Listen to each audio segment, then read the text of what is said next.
viewers, assalamu alaikum. Welcome back to my channel Events of my life. আপনারা সবাই কেমন আছেন? আশা করছি ভালো। আমিও আলহামদুলিল্লাহ ভালো আছি। তো আমি আজকে আরেকটি রেসিপি নিয়ে আসলাম আপনাদের মাঝে শেয়ার করব। চিংড়ি দিয়ে ঢেঁড়স রান্না করব। তো সেটাই আপনাদের সাথে শেয়ার করব। তো এখানে দেখতে পাচ্ছেন আমি সবকিছু রেডি করে নিয়েছি। তো চলুন দেখা যাক আমি কিভাবে রান্না করি। আমি এখানে একটি কড়াই বসিয়ে দিলাম, দিয়ে পরিমাণ মতো তেল আর 1 চিমটি পরিমাণ মেথি দিয়ে দিলাম আর 1 চা চামচ রসুন কুচি দিয়ে নেড়েচেড়ে দিয়ে দিলাম আর একটা মিডিয়াম সাইজ পেঁয়াজ কুচি করে দিয়ে দিলাম। এখন আমি পেঁয়াজটাকে ভেজে নেব আর দিয়ে দিলাম পরিমাণ মতো লবণ, দিয়ে আবারও সামান্য নেড়েচেড়ে সামান্য পরিমাণ পানি দিয়ে পেঁয়াজটাকে ভালোভাবে কষিয়ে নেব। আর আপনারা হয়তো ভাবতে পারেন আমি তরকারিতে মেথি দেই কেন। মেথি আসলে আমাদের শরীরের জন্য খুবই উপকারী। আর যাদের ডায়াবেটিক্স আছে ওনারা যদি এই মেথি গুঁড়ো করে 1 গ্লাস কুসুম গরম পানিতে 1 চা চামচ দিয়ে প্রতিদিন 1 গ্লাস খান, তাহলে ডায়াবেটিক্স অনেকটাই নিয়ন্ত্রণে থাকে। আর এখন দেখতে পাচ্ছেন আমি সব মশলা দিয়ে দিচ্ছি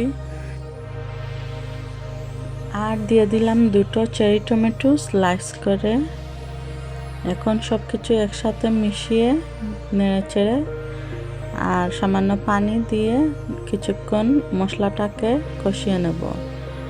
আর মশলা তো যত বেশি কষাবেন ততই তরকারির স্বাদটা ভালো আসে।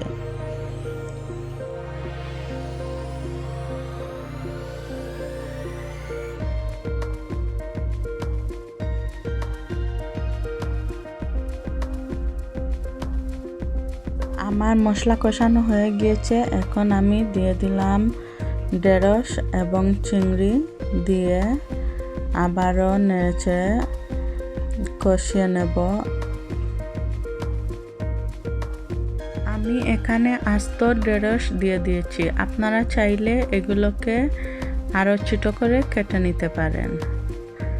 আর আমি এখানে মাঝারি সাইজের চিংড়ি ইউজ করেছি। এই রান্নাটা কিন্তু খুবই সহজ, খেতে দারুণ মজা, সিম্পল কিন্তু খেতে টেস্টি।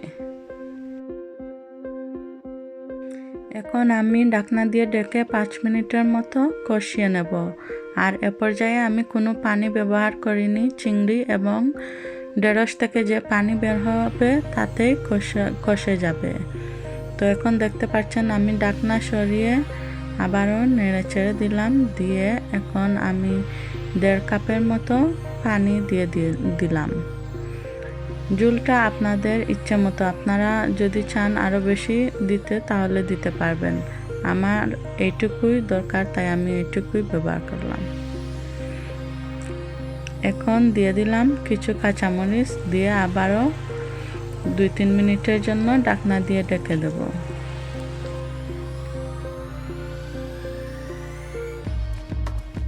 যদি আমার কথার মধ্যে কোনো ভুল ত্রুটি থাকে তাহলে অবশ্যই ক্ষমা সুন্দর দৃষ্টিতে দেখবেন।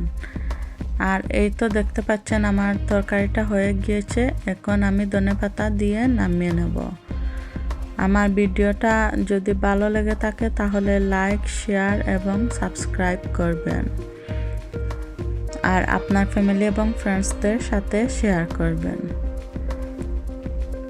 আমার মতো করে রান্না করে খেয়ে দেখবেন এবং কমেন্টের মাধ্যমে আমাকে জানাবেন কেমন হয়েছে। তো আজকের মতো এখানেই বিদায় নিলাম। আল্লাহ হাফিজ, আসসালামু আলাইকুম।